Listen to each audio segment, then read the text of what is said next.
The Duke's first love returned. And I realized I was just a replacement.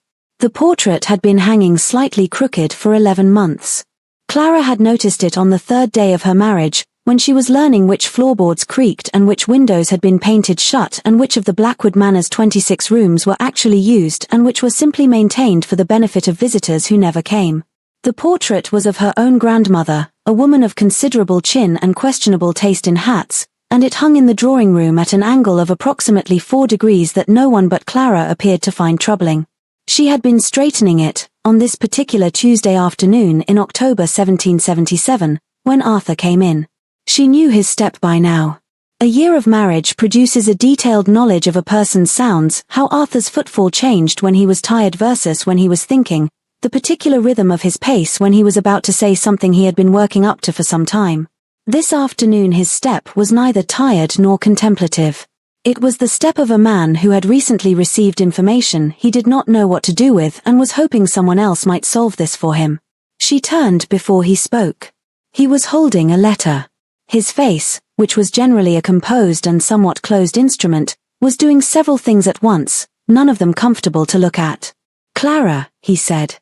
"The portrait is still crooked," she said. "I've decided this is your fault on a philosophical level. Georgina is alive." Clara's hands, resting on the portrait frame, went still. "Hello, lovely. If you're enjoying this tale of hidden beauty and unexpected love, I'd be so grateful for a like or subscribe. It helps me bring you more stories where pain shatters and true character shines through. And if you'd like, tell me in the comments where you're watching from. I read every note, and your presence makes these stories come alive." She had heard the name, of course. One could not marry a widower or a man who believed himself one without learning something of the person preceding you. Georgina Hartwell, daughter of the Earl of Fontaine, had been Arthur's great love, his intended, his future, until the ship she was traveling on went down off the Cornish coast 4 years ago and took her with it, along with 30 other souls and Arthur's apparent capacity for uncomplicated feeling. Clara had understood this going in. Their marriage had been a practical arrangement, her family's debts, his need for a capable duchess, a shared recognition that sensible people built things from solid materials rather than sentimental ones. She had thought, over the past year, that they had built something good. Not dramatic. Not the love that people wrote poems about. But real and warm and hers. She looked at Arthur's face. She looked at the expression on it. And she understood, in the specific way that a person understands something they have been quietly afraid of confirming, that what she had built and what he had experienced were not the same structure at all. "Alive," she said. "Her carriage has just passed the gates." Arthur ran a hand through his hair, which he only did when he had run out of composure to perform. There was an island. She survived. She was, Clara, I don't know what. How dreadfully inconvenient, Clara said pleasantly, for the upholstery. She turned back to the portrait and made one final adjustment to the frame. It was still not quite straight, but it was close enough. "I've just had the master bedchamber recovered in blue velvet. The timing is really rather poor. Clara, you'll want to receive her properly." She dusted her hands on her skirt with the brisk efficiency of a woman who has a great deal to do and is going to do it, because doing it is considerably easier than the alternative. "The east drawing room has better light. Shall I have tea brought?" Yes. No." Arthur set the letter down on the nearest surface with the look of a man setting down something heavier than paper. "Would you, I know this is an extraordinary imposition, but would you be present when I see her?" It would be easier if you were there." Clara looked at him. She looked at the letter on the side table. She looked at the portrait of her grandmother, who had been a difficult woman and had, according to family legend, never once said the comfortable thing when the honest thing was available. "Of course," she said. "I'll be in the east drawing room." She walked past him and out of the door and down the corridor, and she kept her spine straight and her pace even and her expression composed, and she did not put her hand against the wall for support at any point, which was, she felt, a genuine personal achievement. The east drawing room did have better light. It was also considerably colder than the rest of the house at this hour, and Clara stood by the window and looked out at the drive, where a carriage she did not recognize was pulling to a stop, and she told herself, in the calm internal voice she had developed for moments of significant inconvenience, That she was a practical woman and practical women assessed situations accurately and responded to them appropriately. The carriage door opened. Georgina Hartwell descended in a column of grey silk, moving with the particular grace of a woman who had always known she was being watched and had arranged herself accordingly. She was, Clara observed, extremely beautiful in the way that certain people are extremely beautiful, completely, without effort, as though beauty were simply one of her natural properties, like height or the color of her hair. Arthur came in behind Clara. She heard his step change. She did not turn around to see his face. She did not need to. She watched Georgina cross the gravel drive below and thought about blue velvet and the 11 months of a crooked portrait and a year of building something she had apparently been building alone, and she kept her expression entirely neutral, and she was, all things considered, remarkably dignified about it. "She looks well," Clara said, for something to say. "Yes," Arthur said, from somewhere behind her. His voice was strange, compressed, like something being held very carefully. Clara straightened her sleeves. "I'll have Mrs. Hale prepare the yellow guest room," she said. "It has its own fire." 2. Breakfast at Blackwood Manor had always been, in Clara's estimation, the most honest meal of the day. Dinner required performance. Luncheon required organization. But breakfast was what people were before they had assembled themselves into the version they intended to present to the world, and that made it considerably more informative. The breakfast parlor the following morning was informative in ways Clara could have done without. Georgina arrived 20 minutes late, which was either exhaustion from her ordeal or a finely calibrated entrance, and Clara, sitting over her cooling Earl Grey, gave the matter an even chance either way. She wore lavender, which was soft and gentle and very deliberately fragile-looking, and she moved with the careful, deliberate fragility of a woman whose entire social strategy was to look as though she required assistance so that people would feel important providing it. Arthur pulled out her chair. Clara poured herself more tea. "You have changed things so much," Georgina said, looking around the parlor with the expression of a person returning to a beloved home to find it rearranged by strangers. "It is so very different." "Yes," Clara agreed. "We installed indoor plumbing and a sense of humor. I highly recommend both." Arthur made a sound that was attempting to be a cough. Georgina blinked. "Clara has been, the house runs very well," Arthur said, in the careful tone of a man navigating between two forces he does not fully understand. "She has an excellent practical sense." "Practical," Georgina said warmly, in the tone that made the word mean the opposite of a compliment. "How tremendously useful. You must be a great comfort to Arthur, Lady Clara. So very efficient." "I do try," Clara said. More tea. The morning proceeded in this fashion, which was to say that Georgina constructed small social needles and deployed them with the accuracy of long practice, and Clara deflected them with cheerful literalism, and Arthur sat between them with the expression of a man watching two ships approach each other and having no idea which one he was supposed to be on. What Clara noticed, and she noticed things, it was her central characteristic and occasionally her central difficulty, was the way his eyes moved. Every time he leaned to refill Georgina's cup or unfolded her napkin that had slipped or responded to one of her small, soft requests, his gaze cut sideways, across the table, to Clara. Not the gaze of a guilty man. The gaze of a man checking something. Looking for something that he expected to find there and could not name. She gave him nothing to read. She was not going to give him the satisfaction of being readable when he could not extend her the same courtesy. After breakfast, she had the linens inventory to complete and 2 letters to write to the tenants on the east boundary about the drainage situation, and she did all of these things with the focused efficiency that Georgina apparently found charming in a bourgeois way, and she did not think, in any sustained fashion, about the expression on Arthur's face when Georgina's carriage had come up the drive. She thought about it in brief intervals. She was only human. It was late afternoon when she found him in the library. She had come for a specific volume on household accounts that she needed for the linen inventory cross-reference, and the door was ajar, and she pushed it open before she registered that Arthur was in there and that he was standing at the far end near the window with a piece of embroidery in his hands. Her embroidery. A small piece she had made in the early weeks of their marriage, the first winter, when the evenings were long and she had needed something to do with her hands while they were still learning how to be in the same room together. She had given it to him with a dry remark about how practical women expressed their sentimentality in needlework, and he had put it on his desk and said nothing of any consequence, and she had not thought about it again. He was holding it now with both hands, looking at it with an expression that was so far from his public face that she felt, for a moment, like she had walked in on something private. He heard her. He looked up.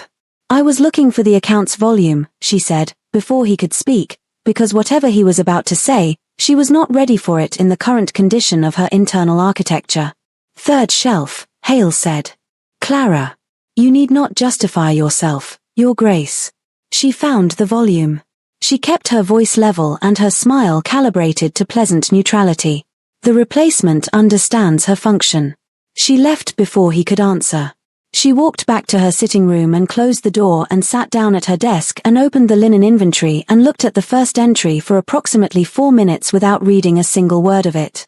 Then she picked up her pen and began to write, because practical women did not sit in their rooms processing feelings when there was inventory to be done, and she was, above all things, a practical woman.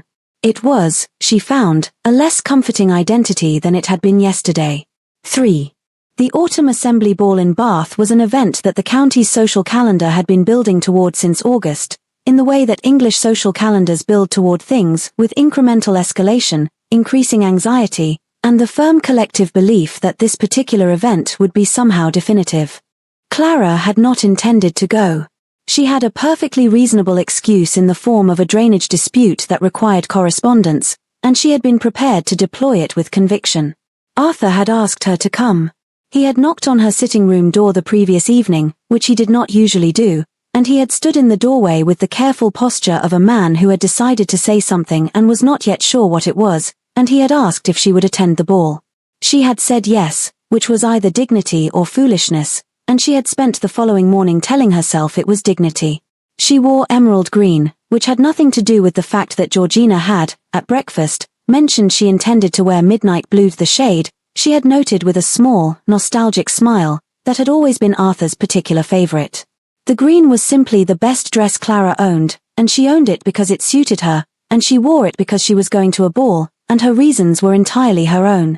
She arrived to find that the green was, objectively, magnificent. She knew this not from false modesty but from the simple evidence of the room, the way conversations paused and reoriented, the way Lord Pemberton, a wealthy baron of 50 with an excellent library and a genuine appreciation for women who could debate land law, materialized at her elbow within 10 minutes and stayed there with the cheerful tenacity of a man who had found something interesting. She enjoyed herself. This was partly spite and partly genuine. Lord Pemberton was funny, and his opinions on the new drainage legislation were wrong in an interesting way, and Clara had not laughed freely in 2 weeks, and she had forgotten how much she needed it. Georgina swept in at 8:30 in midnight blue, which was, Clara admitted privately, extremely effective. She moved through the room like weather, Arthur trailing half a step behind with the expression of a man who was managing something and was not sure it was going well. Clara turned back to Lord Pemberton and asked his view on crop rotation. She did not look for Arthur. She was conscious of exactly where he was for the entire evening anyway, in the way that you are conscious of something that is generating a particular kind of pressure on a room, even when you are deliberately not looking at it. At 9:15, she was in the conservatory. She had come for air, the ballroom was warm, and she had been laughing, and she needed a moment of cold and quiet before she went back. The conservatory was lit by the moon coming through glass panes, silver blue and clean, and she stood in it with her hands around a glass of wine and her eyes on the garden outside, and she was composing herself with reasonable success. "You are ignoring me." She did not start. She had heard him coming. "I am doing no such thing," she said, without turning. "I am standing in a conservatory looking at a garden, which has nothing to do with you. You have laughed more this evening with Pemberton than you have in a fortnight at the Manor. Lord Pemberton has interesting views on drainage legislation." "Pemberton," Arthur said, with the tone of a man who finds something unreasonable and is aware this is not a rational response, "is a 50-year-old baron who has been looking at you like you are the most remarkable woman in the room all evening." "He has good taste," Clara said. Arthur came around to face her, which she had been hoping he would not do because it was considerably easier to manage this conversation with her back to him. He was standing too close, in the way he had been doing since the library, as though proximity were a form of communication he had decided to employ since words were failing him. "You are not an unwanted guest, Clara." His voice had gone low and tight, the way it went when he was not performing anything, just speaking. This house runs because of you. Not in the household management sense, though that also. He stopped. He looked at her with the frustrated, blocked expression of a man who has been trained since childhood that feelings are private and is discovering this training has significant structural flaws. You are the heartbeat of it. If you would only stop laughing at Pemberton's utterly atrocious drainage opinions long enough to. From the ballroom, at considerable volume, came the sound of a woman fainting. It was theatrical in its execution, a rising note, a gasp from several bystanders, the particular commotion that indicates someone has gone down with an audience. Arthur closed his eyes for one brief, expressive moment. Then he opened them, and he looked at Clara, and she looked at him, and the conservatory was full of moonlight and the things neither of them had finished saying. Go, Clara said. Clara. She'll want you there. Go. He went. Of course he went. He was Arthur, and obligation was the architecture of his character, and she had understood this when she married him, and understanding it did not make the conservatory less cold once he had left it. Clara finished her wine. She stood in the silver light for another moment. Then she straightened her spine, set down her glass, and went back to find Lord Pemberton, because she was not going to stand in a conservatory alone when there was a room full of people and a baron with bad opinions on crop rotation who would be very pleased to see her. She was, above all things, a practical woman. Though she was beginning to think she might need to have a conversation with herself about whether practical was enough. 4. She began packing at midnight. It was not a dramatic decision. It was a considered one, which was how she made decisions, and she had been considering it for the 4 days since the ball with the methodical honesty she brought to everything she was willing to look at clearly. She could not continue to live in a house as its functional heart while being treated as its tolerated inconvenience, and she loved Arthur in the complicated, inconvenient way that you love people when you have spent a year learning the specific shape of them, and that love was not going to become easier to manage by staying in it. Her aunt's cottage in Wiltshire was available. She had written. She would go in the morning. The trunks were half filled when she opened the wrong drawer. She had been looking for her small sewing kit, which she needed to secure a button on her traveling coat, and the desk in the corner of the dressing room was Arthur's secondary desk, where he kept correspondence he was managing privately, and she had not been intending to look at anything in it, but the drawer she opened was not the shallow top drawer she expected. It was deeper, and at the back of it was a false panel that swung loose when the drawer extended fully, and behind the panel were 2 items. A ledger. And a packet of letters. She should have closed the drawer. She was a practical woman who made considered decisions, and this was not her property, and she should have closed the drawer. She picked up the ledger. The entries began in January 1776, 6 months before Arthur had proposed. They were meticulous. Arthur was meticulous about everything, and they recorded a series of payments to a single creditor, a firm in the city that Clara recognized as the agent managing her family's considerable debts. The payments were regular, substantial, and made under a pseudonym that was thin enough that she saw through it in approximately 4 seconds of looking. He had been paying her family's debts for 6 months before he proposed. He had proposed, she recalled, in the library, in a calm and practical conversation about mutual interests and sensible arrangements, and he had said nothing about this. She set the ledger down and picked up the letters. The first was from a solicitor, dated 3 years ago, and it concerned the disappearance of a Miss Georgina Hartwell and the subsequent determination that she had perished at sea. Clara read it and then read the next one, which was from a shipping company, and the next, which was from an investigator in France, and then she understood. Georgina had not lost her memory on a remote island.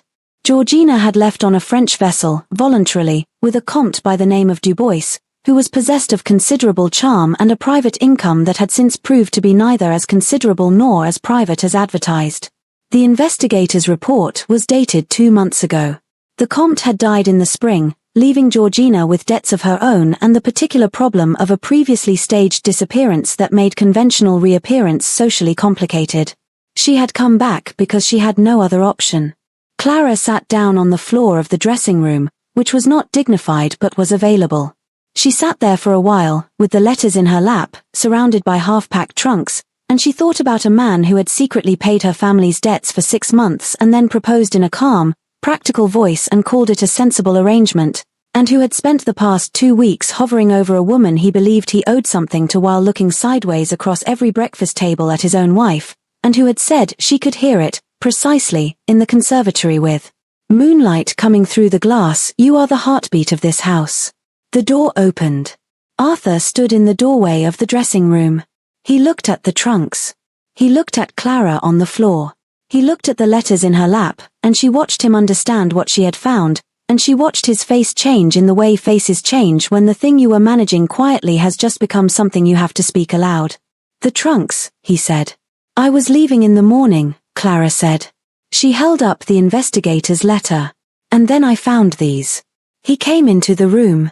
He did not make any move to take the letters from her, which was the right decision. She would have held on. He sat down, with the stiff, careful movement of a very tall man trying to occupy a floor gracefully, and he sat there opposite her among the half-packed trunks and looked at the letters she was holding. "Georgina," she said. "I know." She didn't lose her memory. She left voluntarily. "Yes. And you knew this when she arrived." A pause. "I received the investigator's report before she came. I was trying to determine the legal complexity before." "Arthur." Clara set the letters down carefully. "You knew she had staged her own death, returned by choice only because the man she chose over you is dead and she has no money, and you installed her in the yellow guest room and asked your wife to help welcome her out of Christian charity." He looked at her. His face was doing something she had not seen from it before, not the composed public face, not the controlled private face, but something underneath both of them that was less organized and considerably more real. "I was afraid," he said. It was not the word she had expected from him.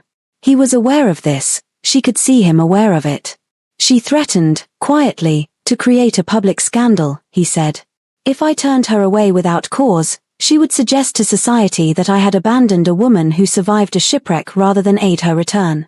That kind of story, Clara, the Duke who turned away his suffering first love, it would have followed you. As my wife. I was trying to manage it quietly, without giving you the weight of it, before I had enough evidence to." "To what?" "To remove her properly. With evidence she could not argue with in public." Clara looked at him. "You were protecting me," she said. "I was trying to." His jaw was tight with the specific tension of a man saying something he has not said before. "I am aware it did not appear that way. I am aware that from every visible angle it appeared that you were." "The replacement," Clara said. He flinched. It was small but she saw it. "I have never, Clara, I need you to understand something that I have done an extraordinarily poor job of communicating, because I don't." He stopped. He looked at the ledger, which was still on the floor between them. "I paid your family's debts before I proposed because I wanted the arrangement to be real. I wanted you to come to me without obligation, without the sense that you had no other options. I did not want to be the solution to a problem. I wanted you to choose it." Clara was very still. "You were, from before we married, the woman you argued with Lord Hartwell about tenant law at a dinner in 1775, and you were so precisely, completely right, and I spent the next 6 months thinking about it." He looked at her with the raw, undefended expression of a man who has been keeping something in for a long time and has run out of the capacity to keep it. "I married a woman I was already in love with and then proceeded to demonstrate that love so inadequately that she packed her trunks at midnight. That is the full accounting of my competence, Clara." The dressing room was very quiet. Outside, the rain that had been threatening all evening had begun in earnest, lashing against the window panes with the particular November energy of weather that has no patience for human interior drama. Clara looked at her half-packed trunks. "Georgina," she said. "We'll be leaving tomorrow morning." His voice steadied. "With the investigator's report and a carriage. I had been waiting until I had spoken to the solicitor about the legal position. I had an appointment on Thursday. You were going to tell me. I was attempting to handle it before it was necessary to tell you, which I now understand that approach was incorrect." "It was," Clara agreed. "Profoundly. Yes. I would like to have been trusted with it." "You would have handled it in approximately 4 minutes, Arthur said, with the helpless honesty of a man who can see exactly where he went wrong. "You would have had Georgina in a carriage and the solicitor briefed before breakfast. I knew this and it didn't. I was trying to protect you from the unpleasantness of it. The flaw in that reasoning is now entirely apparent. Entirely apparent, he agreed. Clara sat with the letters in her lap and looked at this man on her floor, in her dressing room, with his composed exterior completely dismantled, telling her that he had loved her before he married her and had chosen the least communicative possible method of expressing it. Your methodology, she said, requires significant improvement. I am aware. You cannot manage things silently on behalf of people and then wonder why those people feel unimportant. I know that now. You knew it before, Clara said. You simply didn't trust me enough to act on the knowledge. He opened his mouth, closed it, opened it again. That is entirely accurate, he said. And I am sorry for it. She looked at the ledger. You paid 6 months of debts, she said, and said nothing. I didn't want you to feel obligated. I know. She looked at him. Arthur, I would have chosen this anyway. I chose you. I have been choosing you every day for a year and I had decided, somewhere around the 3rd month, that this was a genuine and complete decision, and nothing about this week has changed that. What this week has done is make me feel that the choosing was entirely one-sided. It was not. Then you should have said so. Yes, he said. I should have said so. He reached across the space between them and took her hands, both of them, in both of his, and held them with a careful, deliberate grip. The grip of a person holding something they have just understood is important enough to hold properly. You are not a replacement, he said. Georgina is a woman I mourned because I believed her dead. I had not understood, until she walked through our door, that what I felt for her had always been the obligation of attachment rather than that what I feel for you is. He stopped again. He was, she thought, going to be a project for some years. I didn't marry a replacement. I married the only person who has ever made me feel entirely alive, and then conducted myself in a way that makes that claim extremely difficult to believe, which is the most Arthur thing I have ever done. Clara looked at him. She thought about the embroidery in his hands. She thought about eyes cutting sideways across a breakfast table. She thought about you are the heartbeat of this house, said in a moonlit conservatory to a woman who had been too proud and too hurt to hear it properly. Unpack the trunks, she said. He let out a breath. And tomorrow, she continued, we will deal with Georgina together. You will not manage it alone and present me with the completed result. We will do it together. That is the new methodology. Yes, he said. Together means I am present for the conversation. Yes. And if she attempts any of the fragile martyrdom, I'll handle it, he said. Then, reading her expression correctly, we will handle it. Better, Clara said. 5. Georgina descended the main staircase at 9:30 the following morning, which was, in Clara's privately held opinion, at least an hour later than any guest who was not seriously ill had the right to appear at breakfast. She was wearing the lavender again, and her expression, as she came around the final bend of the stairs, was the careful expression of a woman who had heard carriage wheels the previous night and was recalculating. She stopped when she saw them. Arthur and Clara were standing at the bottom of the stairs together. Arthur's arm was around Clara's waist, not a performance of it, not the polite public gesture, but the firm, settled arm of a man who has decided where he is standing and is not moving. 3 of the household staff were in the entrance hall on various legitimate business, because houses require their entrance halls to be managed, and Clara had not arranged anything. She had simply been awake early, and Arthur had come to find her, and here they were. Georgina looked at the arm. She looked at Clara. She looked at Arthur, who was looking at his wife.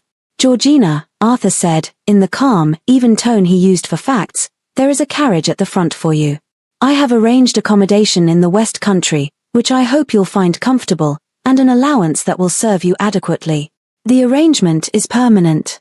Georgina's expression moved through several stages.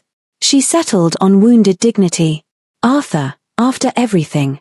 I also have the investigator's report from Paris, Arthur said.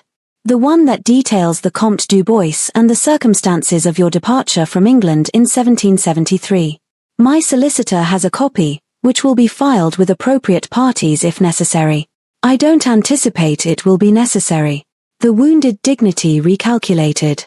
The West Country, Georgina said, with the specific flatness of a woman who has realized her options are narrower than she thought.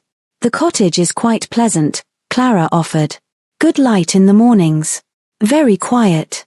Very quiet, Georgina repeated. I find quiet productive, Clara said pleasantly. You may feel differently. There's also a small garden. Georgina looked at her for a long moment. It was a complicated look, not entirely without self-awareness, which Clara had not expected, and which made her almost feel something sympathetic, briefly, before she remembered the past 2 weeks. You are remarkably calm, Georgina said, to Clara. I expected rather more. Weeping? Recrimination? I considered both. Clara tilted her head. I decided I preferred this. It's more efficient. Georgina pressed her lips together. Then she lifted her chin and descended the final 3 stairs with the dignity of a woman exiting a scene on her own terms, which was, Clara thought, the best she could do in the situation, and probably the most honest thing she had done since she arrived. At the door, she paused. She did not look at Arthur. She looked at Clara. You are going to be very good at this, she said, in a tone that was stripped of all its earlier performance. Just a statement. Woman to woman. I know, Clara said. Georgina left. The door closed. The entrance hall was very quiet for a moment. The staff found other business to be getting on with, which they did with the expert invisibility of people who understood they were not present for what happened next. Arthur, beside Clara, let out a breath that sounded like it had been held since the previous winter. There goes the midnight blue velvet, Clara said. A pity. He made a sound unexpected, genuine, the laugh of a man who has not laughed in some time and has apparently been waiting for permission. He turned toward her and it kept going, warm and real, and Clara felt something loosen in her chest that had been wound tight for 2 weeks. Pemberton, Arthur said, when he had recovered himself. What exactly were his views on drainage legislation? Entirely wrong, Clara said. In a very entertaining way. I see. He looked down at her. His hand at her waist tightened slightly, which was the Arthur equivalent of a declaration. I will endeavor to develop. Has someone ever protected you so quietly that you couldn't see it until you almost walked away? Or have you ever mistaken love for indifference because the person who felt it most deeply was the worst at saying so? Tell me in the comments, and if Clara's story felt like yours. Our next tale begins with a woman who is told her opinion doesn't matter in a room full of men right up until the moment the room falls silent to hear it.